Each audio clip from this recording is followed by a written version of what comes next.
Wish you all a very happy Shri Hanuman Jayanti. With blessings of Shri Hanumanji, we shall begin our study of the Upanishads. Today is a very auspicious day of Hanumanji's Jayanti, and it is said that even when we remember Hanumanji, he blesses us. Buddhir balam yasho dhairyam nirbhayatvam arogatam ajadyam vakpatutvancha hanumat smaranad bhavet. When we remember Hanumanji, Hanumanji is avatar of Bhagwan alone, and Hanumanji is Chiranjeevi. He is present in his same form which he had assumed in Treta Yuga. Hanumanji is present in the same form even now in this Kali Yuga. When we remember Hanumanji, he blesses us. Hanumanji is the son of Vayu Devata, therefore we call him Pavan Putra. And Vayu, all of you know, even during this pandemic period, is so very important. Our breathing is assisted only with Vayu. So Hanumanji blesses us in various ways, and when we remember Hanumanji, we get the following 8 blessings from Hanumanji, like Ashtasiddhi. First is Buddhi. Intellect means ability to think, judge, and arrive at a decision. Ability to evaluate, distinguish between various options or various tattva and understand them properly and arrive at right decision. And only when we take right decision, we move forward. So intellect plays a very, very important role. If we want to do any work, we have to use our intellect to determine what type of work I should do and what I will gain through this work, how it should be done. Everything is determined by our buddhi. So when we remember Hanumanji and when we remember all his charitra, we get his blessings to also think effectively and take right decisions in our life. Another great quality of Hanumanji is his bala, his strength.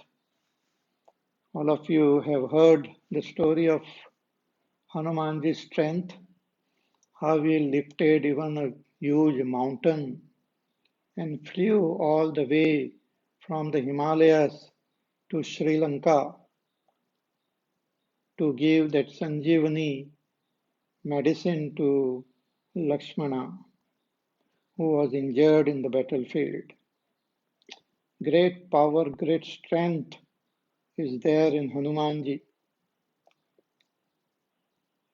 The strength comes when we become free of our raga dvesha, likes and dislikes, when we become free of our petty desires, we gain the strength which is there within us.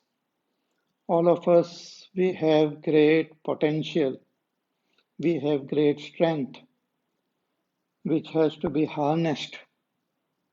But due to our raga, dvesha, etc., it remains hidden. When we remember Hanumanji, we can harness the strength which we have within us. So remember Hanumanji, Buddhir Balam Yashaha. When we remember Hanumanji, we gain great fame in this world, just as Hanumanji also gained a lot of fame. Even in this Kali Yuga, there are more Hanuman temples in the world than any other temples. Even little children, they are fascinated by the stories of Hanumanji. His power, his strength, his intelligence, his humility, his seva, his love, everything is exceptional and very inspiring. So that also we gain when we remember Hanumanji. Buddhir valam yashaha dhairyam. Dhairyam means uh, fortitude, perseverance, that staying power. Never give up, even when we face different obstacles in life. Hanumanji never gave up. Once he decides to do some work, he just does it. Nothing can come in his way. When he went across the ocean to meet Sitaji, lot of obstacles came, but he faced them intelligently, bravely, with strength, and crossed all obstacles and met Sitaji and took her message and came back to Sri Ram. Buddhir valam yashodhairyam nirbhayatvam, fearlessness, which is a great Daivi Sampatti. That fearlessness we see in Hanumanji. He could stand in front of Ravan fearlessly. Even the Devtas were afraid of Ravan. And when Ravan saw Hanumanji in that monkey form, fearlessly standing in front of him, though tied and brought in front of Ravan in the darbar, Ravan was amazed that how this ordinary monkey is having so much of power and so much of fearlessness. He is not afraid of me. So he asked him, "Who are you?" And Hanumanji said, "I am the Sevak of Sri Ram, who is the Ishvara, who is Sarvajna, Sarvashaktiman, Sarvantaryami. I am the Sevak of that Ishvara, Sri Ram. From him only I am deriving all power, all fearlessness, everything. It is his power alone which is working through me." So, Nirbhayatvam Arogata. Hanumanji never fell sick. He did not become unhealthy, ill anytime. He always remained healthy, and even now he is healthy. Arogatam. The disease enters our system first at a very unmanifest level in our samskar. Thereafter it enters in our sukshma sharir, and then in our Sthula Sharir. But with our power, with our faith, with our proper way of life, we can drive away all these ill, negative forces which make us sick. So when we remember Hanumanji, we will get that strength, we shall get that power, we will become healthy. In this time also, all of you should remember Hanumanji. We should remember him not only when we fall sick, but we should remember him even when we are healthy. So arogatam, ajadyam, absence of laziness. Hanumanji is never lazy. Never say that, oh, I will not do this work today, let me do it tomorrow. When Lakshmana was injured in the battlefield and everyone was very disturbed, they did not know what to do. Even Ramchandraji held Lakshmana in his arms and started weeping that what can I do now? You were always with me, alongside with me. Now you are injured. But Hanumanji, immediately he rushed into Lanka and got Sushen Vaidya. And from Sushen Vaidya, he came to know that the only medicine is to get Sanjeevani from the Himalayas. Instantly, at that moment itself, Hanumanji flew to the Himalayas because the medicine had to be brought before sunrise. He went all the way to Himalayas, picked up the whole mountain, and flew back to Sri Lanka, gave the medicine to Lakshmana, and again took that mountain back into to Himalayas and kept it where it was taken from. Never lazy, never forgetful, never postponing his work. So ajadyam is another quality which we gain when we remember Hanumanji. Then vakpatutvam, ability to speak precisely, properly. That is also a very, very important quality which we need. Lot of misunderstanding happens due to faulty communication, not only in our families, but in society, among cultures, among nations. All what you call conflicts are there due to faulty communication. That is the main thing. Other things are there, but main is communication. So much so, we are so bad in communicating with others, we are bad in communicating with ourselves also. Many people, they cannot tell what is good to themselves. They can't communicate with themselves. So that is very bad. So we should have the ability to speak, to express precisely, properly, as Hanumanji had. So when we remember him, we will gain this quality also. Vakpatutvancha, these are the 8 very important qualities which we can gain by just remembering Hanumanji.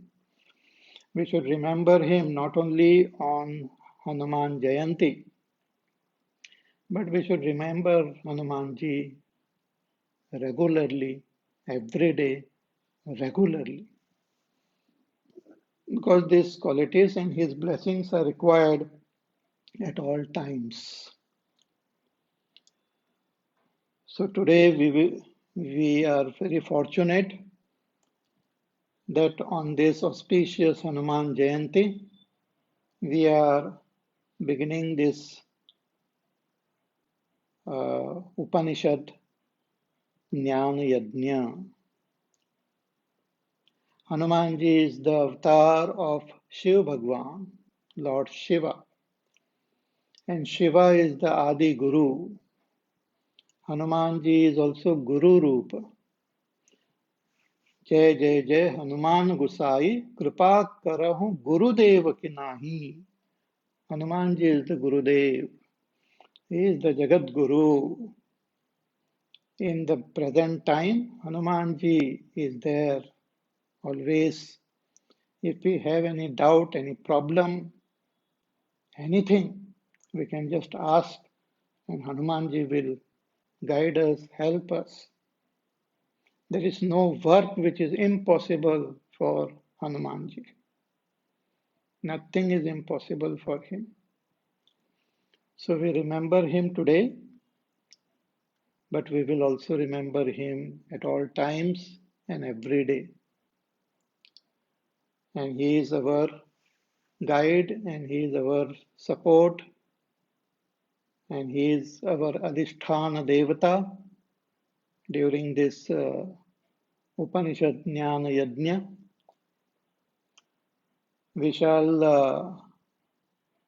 I will tell you about the program also which we will have in future.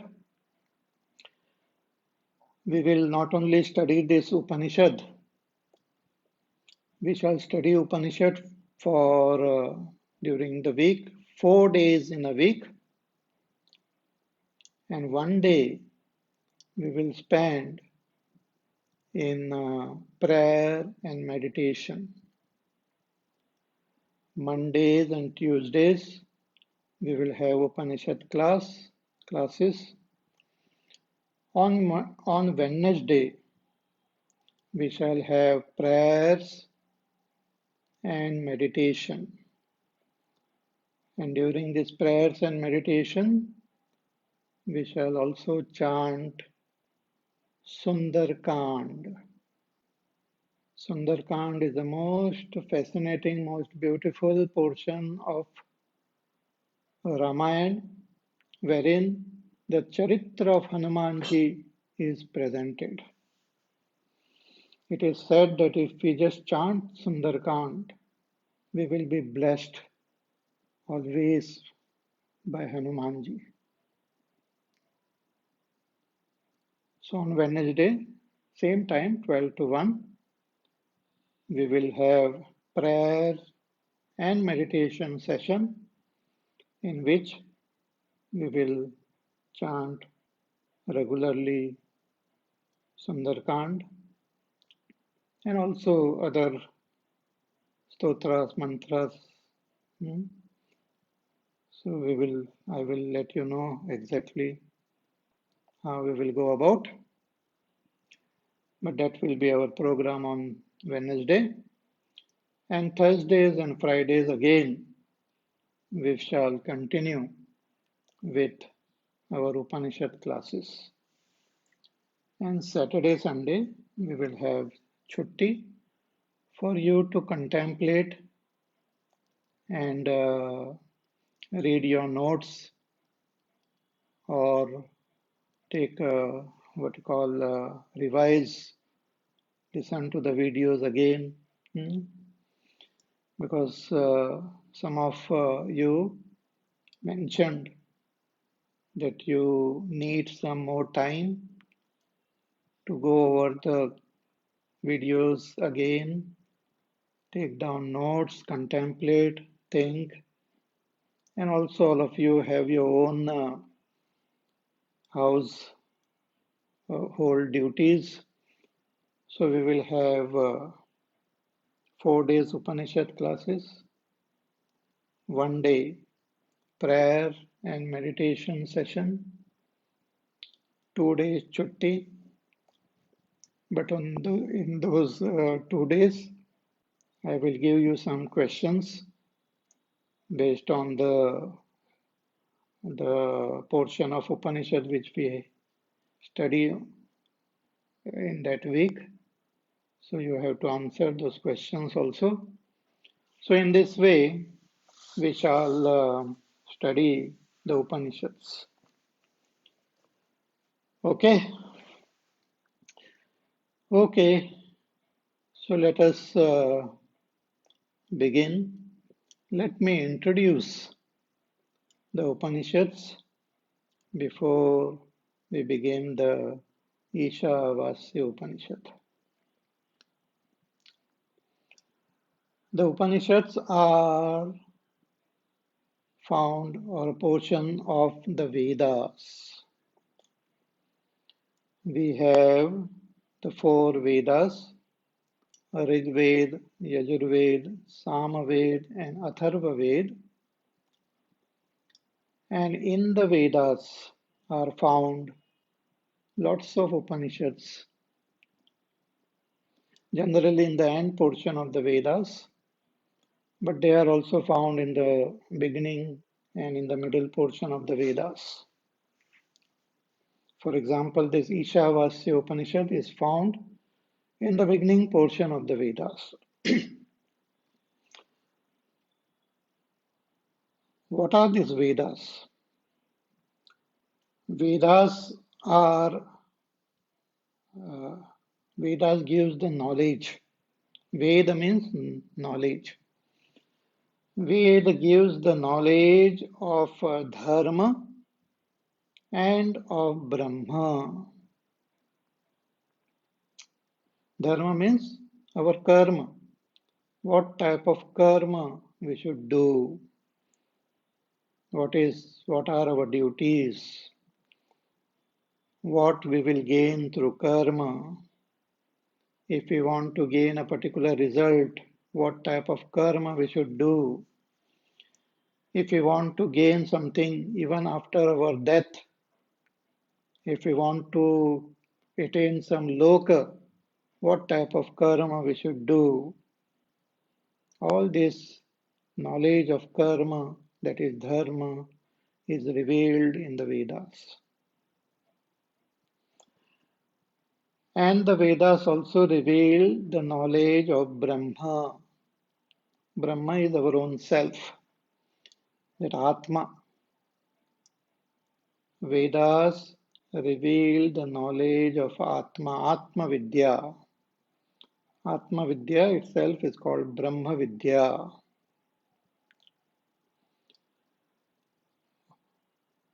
So the dharma portion is revealed in the previous section of the Vedas, and the jnana Brahma Vidya is revealed in the later section of the Vedas.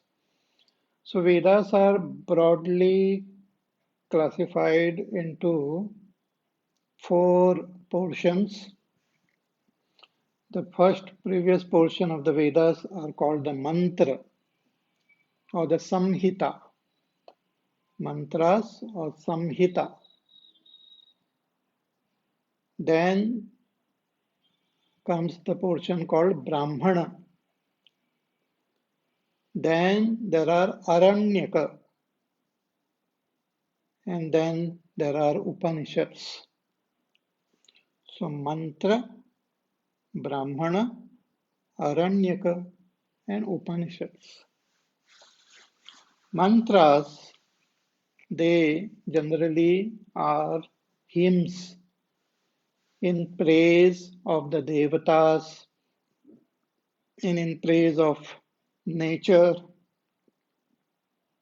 They are hymns, beautiful hymns, praising the devatas, various devatas like Agni Devta, Vayu Devta, Indra Devta, and even praising nature, which is expression of that supreme Brahma. And thereafter, it also reveals certain karma, and the Brahmana portion reveals more the karma, yajna, etc., which we can do to please these devatas. To worship these devatas. The various rituals are given in the Brahmana portion to worship these devatas. So first, the Vedas introduces the devatas, and then they talk about worshipping these devatas. So when we sincerely follow the guidance of the Vedas, when we understand the devatas, meditate upon them, as we have seen in Bhagavad Gita, there are many devatas, and there are these 33 main devatas, and they do all the function of this world under the guidance of Ishvara. So one of our duties in this world is to create a proper rapport with these devatas by doing our duties properly. So we worship these devatas through yajna, through puja, and develop the rapport with these devatas. As I said, even wind, air is a devata. Fire is a devata. Fire is not just inert. The whole world is alive. The whole world is Vaishvanara. And all the devatas are anga of that Vaishvanara. So we should be introduced to these devatas properly and should worship these devatas. So that is taught in the Vedas, in the mantra and the Brahmana portion. So when we live our life as a brahmachari, we should learn the Vedas. As a grahasti, we should do all the rituals and follow the guidance of the Vedas. That will purify our antakarana. Thereafter, we can withdraw from our active life and focus on doing upasana. That is the vanaprastha ashram, where husband and wife together, withdrawing from their active involvement with the grahastha ashram, do upasana to further purify and focus our attention of our mind on that Brahma.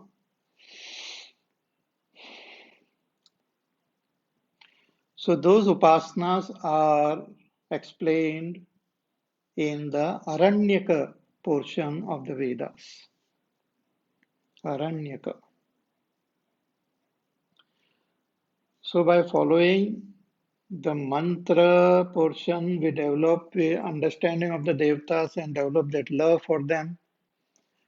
Through Brahmana, we worship them and further purify our antakarana. Thereafter, we do upasana and tune ourselves with that Brahma, who alone is expressing as all these devatas. So do upasana, Hiranyagarbha upasana, Vaishvanara upasana.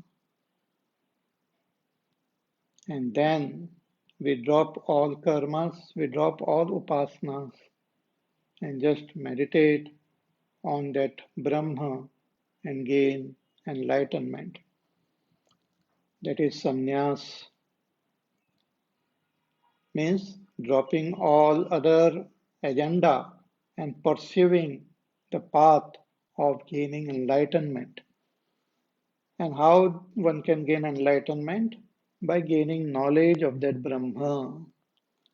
So the knowledge of that Brahma is revealed in the last portion of the Vedas called the Upanishads. Since they are generally in the end portion of the Vedas, the Upanishads are also called Vedanta. Vedanta. Anta means the last portion. So Vedanta. So mantra, Brahmana, Aranyaka, and Upanishads we have to follow in our life. As a brahmachari, we should understand the devatas, worship them, develop the rapport with them, develop love for them. As a grahasti, we should worship and follow all the guidance of the scriptures of following proper path of dharma. As a vanaprasthi, we should meditate, do upasana, and as sannyasi, we should gain that knowledge and become free of this samsara.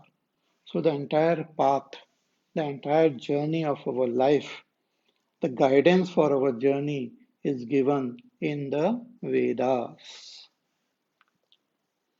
Therefore, the importance of the Vedas. But what are these Vedas? Who have written these Vedas? In what period are they written? Who are the authors of the Vedas? Like that, sometimes people ask questions. The Vedas are Anadi, Ananta, and Apaurushaya. Anadi means beginningless. There is no beginning of the Vedas. Vedas are always there. Either they are manifest or they remain unmanifest, like the world. The world is also always there. Either it is manifest or it goes into unmanifest. So when the world becomes manifest, it is called Srishti. When it remains manifest, it is called Sthiti. And when it again dissolves back, it is unmanifest. Same are the Vedas. Vedas also are born with the world, they are sustained with the world, and they get dissolved when the world gets dissolved, and again they are born. And in different periods of history, especially when the human evolution happens on Earth or on other planets, then through some great jiva, some rishis, the Vedas are again expressed. The rishis are not the authors of the Vedas, but the Vedas get expressed again. Like at the present time, we have all evolved to become human beings in this Kali Yuga. Mm.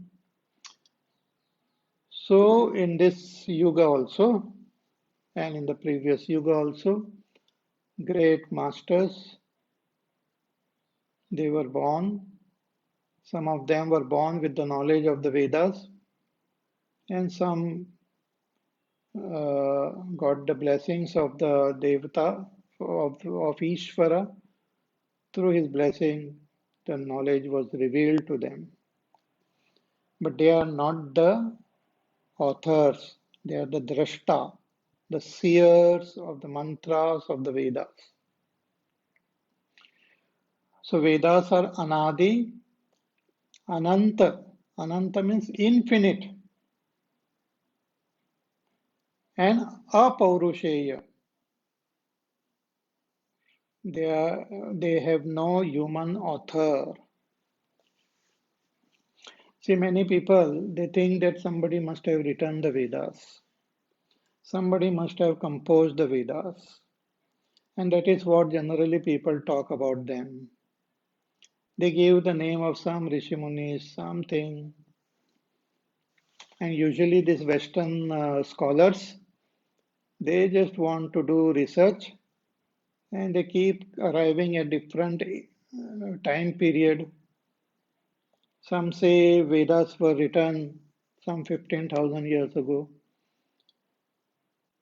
Some say about 10,000 years ago. Some try to bring the period closer and closer. But traditionally, we know the Vedas are apaurushaya. They are not written by any human being. They have no human author.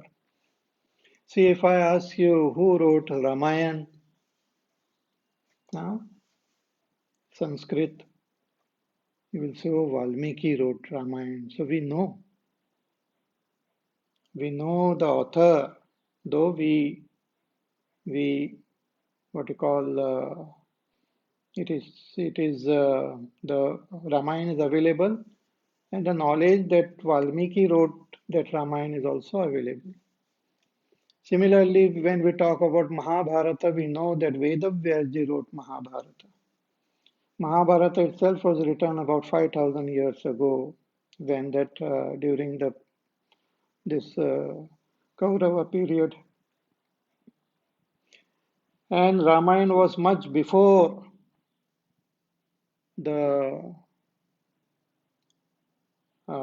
before that period.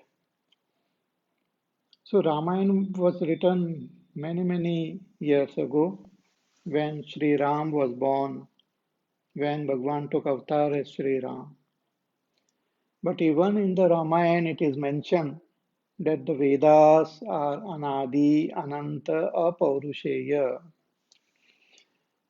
So even this ancient text like Ramayana, like Panini grammar, like Patanjali Yoga Sutra, like Mahabharata, we know the authors. But when it comes to Vedas, there are no authors known because there are no authors. Vedas don't have any author. Therefore, they are called apaurushaya. Another very fascinating uh, thing about the Vedas are that they are all mantras, and all the entire Vedas can be chanted. They can be sung. In fact, writing the Vedas or printing the Vedas happened in recent times. Huh? But Vedas were never written. They were just heard from the teacher, by hearted, and taught to the student. So Vedas, the writing or the printing happened when the printing and writing uh, came in history. So the beauty of the Veda is that when it is chanted in a particular swara. The entire Veda is set to tune in the Sapta Swaras. The entire Vedas are set to tune. If even now, if somebody is chanting, let us say Purusha Suktam, they will chant in the same swara. If they are chanting some other portion of the Vedas, whether somebody is chanting in North India or South India or East India, West India, they will chant with the same swaras. It is set to tune, which is fixed, which cannot be changed. See, if a human being has written the Veda and he or she had set it to tune, by now we would have changed the tune. Hmm. People keep changing tunes according to their fancy, but the Vedas, they have fixed tune. Again, the Vedas are infinite, vast. If somebody says that, oh, somebody has written this Vedas, they are so vast. It is not possible for any person to write such a vast literature.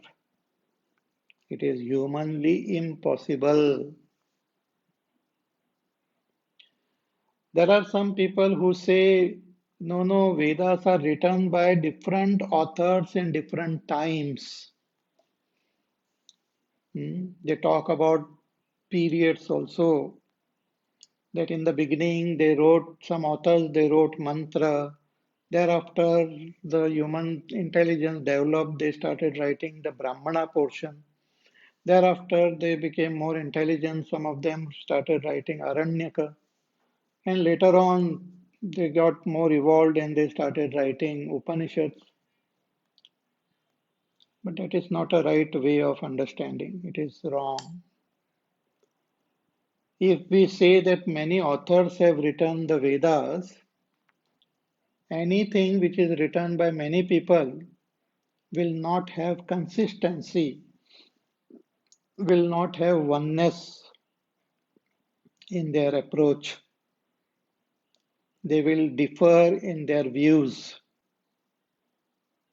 Even now, there are people who have written commentaries on the Upanishads and on Bhagavad Gita and all. Every commentary you will find difference because their views are different. So, if many people have written, there will not be any uniformity in the Vedas. But that is not the case. The Vedas talk in one language. Whatever is conveyed in the Vedas is consistent. In order to understand the Vedas, the previous portion, the mantra, Brahmana, and Aranyaka portion of the Vedas, to understand them properly, Jaimini, a great rishi, disciple of Vedavyasji, he has written the Jaimini Sutras, which help us to understand the previous portion of the Vedas. And from those sutras, we come to know that there is consistency. It is as though one person has written the whole thing. There is consistency. Also, in order to understand the Upanishads also, there are many Upanishads, but all of them speak one language. There is no inconsistency. There is no difference of opinion. To show that all the Upanishads are speaking one language, they conveying one message. Vedavyasji, he wrote Brahma Sutra. There are 555 sutras which explain, which teaches us the main theme of the Upanishads and convey how it is giving that one message, that Brahma Vidya. So Vedas are not written by many authors. There are no authors of Vedas. Vedas are apaurushaya. So Anadi, Ananta, apaurushaya. They are set to tune. And there are many things in the Vedas which were not even known to human being till recently. The Vedas talk about the seven continents. The Vedas talk about the sun, the moon, the stars. The Vedas talk about so many phenomena which were hardly known to human being, and many things are not known even now. And then we suddenly realize, oh, it is mentioned in the Vedas. So it is not the work of a human being. Vedas are the expressions of that Brahma. Just as the world is expression of Brahma, Vedas are also expression of Brahma. And in the Vedas, as I said, there are these four portions. So if we sincerely follow the path shown by the Vedas, they will lead us towards moksha. So mantra, Brahmana and Aranyaka portion gives us chitta shuddhi, chitta ekagrata, and jnana. I mean, makes us prepare, gets us ready for jnana. Upanishad gives us that Brahma Vidya, and through Brahma Vidya we gain moksha. Hmm. There are many, many Upanishads, but many of them have become extinct in the present times. See, in Kali Yuga, as we approach Kali Yuga, it's the Vedas, Upanishads start disappearing because the Adhikari people become less and less.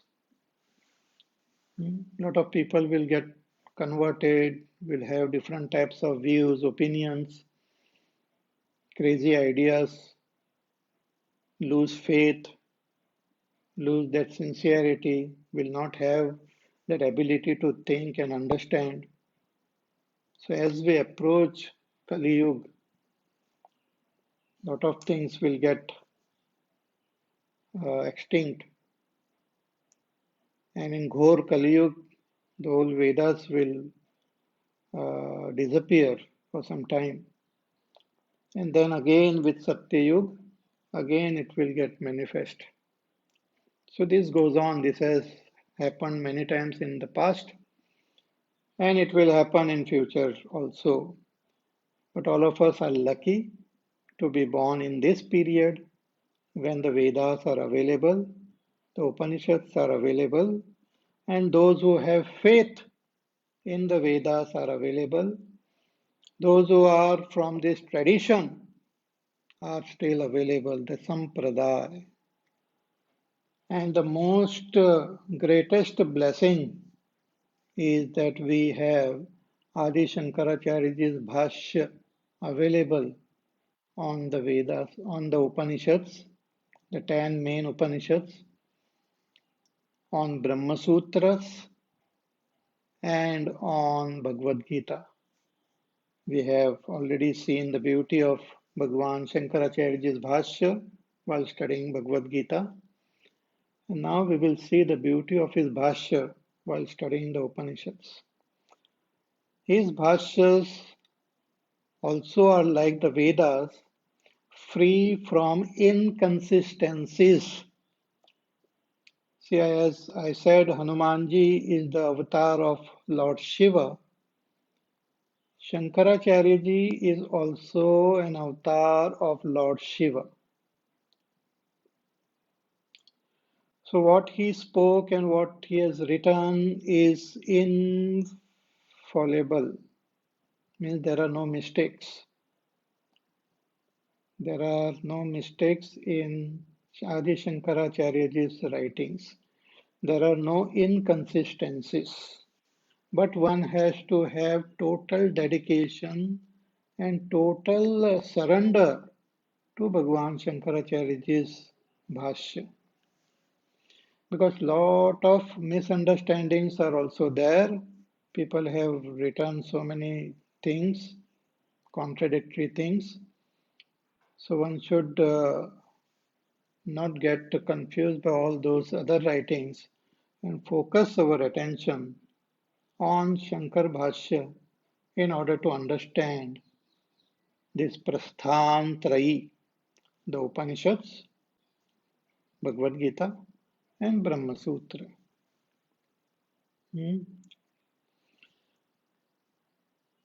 So there are about 108 Upanishads mentioned in the Muktiko Upanishad. So Muktiko Upanishad is one Upanishad in which there is a dialogue between Bhagwan Sri Ram and Hanumanji. I had mentioned this before. Let me mention it again. That Hanumanji asked Sri Ram that I want to know your tattva, I want to know your swarupa. How can I know your swarupa? Hanumanji is asking on behalf of all of us. Ramchandraji says, if you want to know my Swarupa, you can know through the Upanishads. Study the Upanishads under proper guidance. And even one Upanishad is enough. So Bhagwan Ramchandraji mentions Mandukya Upanishad. Mandukyameva adam mumukshunam vimuktaye. For a mumukshu to become free, Mandukya Upanishad alone is enough. But thereafter he says that if it is difficult to comprehend Mandukya Upanishad, you can study 10 Upanishad. So he mentions 10 Upanishad. Isha kena katha prashna munda mandukya tittirihi aitariyancha chandogyam brihadaranyakam tata. Isha kena katha mandukya Upanishad, Taittiriya, Chandogya, Brihadaranyaka and all. Prashna. So 10 Upanishads are mentioned, and Bhagwan Sri Adi Shankaracharya ji has commented on these 10 Upanishads. All these 108 Upanishads are important, but the commentaries are not available of Adi Shankaracharya ji. Only the 10 Upanishads commentaries are available. So, when we study these Upanishads, we will gain that Brahma Vidya, which will make us free from our samsara. And it's very interesting. It is not very complex or very esoteric or something. I want to demystify Vedanta. Bhagavad Gita is already demystified. Because when we think it is mysterious, esoteric, abstract, and all, we don't study. We don't go in that direction at all. It is not like that. It is meant for all of us. It is not meant for someone else. So even Upanishads are very sweet, very beautiful, directly to the heart.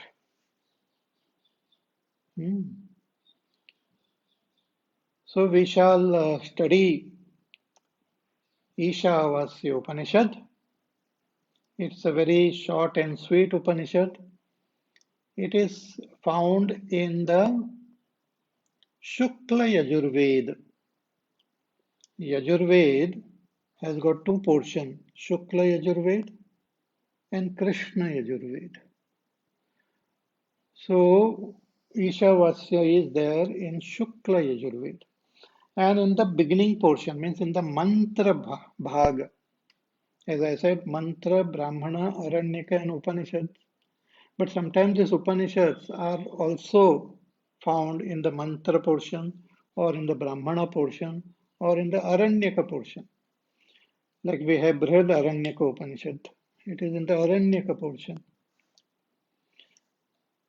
So this Ishavasya Upanishad is in the mantra bhag of the Shukla Yajurved. Brihadaranyaka Upanishad is also in Shukla Yajurved, but it is found in the Aranyaka portion of Shukla Yajurved. And this Upanishad has only 18 mantras.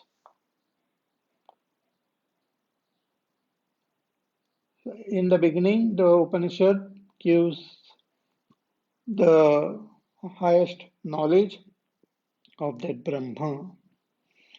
Thereafter, the Upanishad also guides us on karma and upasana so that we can prepare ourselves to gain this knowledge. Okay? So, more about this we shall study in our class tomorrow. So, till then, you take care. Be happy, safe, peaceful, healthy. Do your work, do your sadhana, and we shall meet again tomorrow. Hari Om. Shri Ram Jaya Ram Jaya Jaya Ram. Shri Ram Jaya Ram Jaya Jaya Ram. Shri Ram Jaya Ram Jaya Jaya Ram. Shri Ram Jaya Ram Jaya Jaya Ram. Shri Ram Jaya Ram Jaya Jaya Ram. Shri Ram Jaya Ram Jaya Jaya Ram. Shri Ram Jaya Ram Jaya Jaya Ram. Shri Ram Jaya Ram Jaya Jaya Ram. Shri Ram Jaya Ram Jaya Jaya Ram. Shri Ram Jaya Ram Jaya Jaya Ram. Shri Ram Jaya Ram Jaya Jaya Ram. Shri Ram Jaya Ram Jaya Jaya Ram. Shri Ram Jaya Ram Jaya Jaya Ram. Shri Ram Jaya Ram Jaya Jaya Ram. Shri Ram Jaya Ram Jaya Jaya Ram. Shri Ram Jaya Ram Jaya Jaya Ram. Jaya Jaya Ram. Jaya Jaya Ram. Boliye Siyavar Ramchandra Bhagwan ki Jai. Tomorrow we will have Upanishad class only, and from next Wednesday, every Wednesday, we shall have prayer and meditation. So tomorrow, Ishavasya Upanishad. Om Purnamada Purnamidam Purnat Purnamudachyate Purnasya Purnamadaya Purnameva Vasishyate Om Shanti Shanti Shanti Hari Om Shri Gurubhyo Namaha Hari Om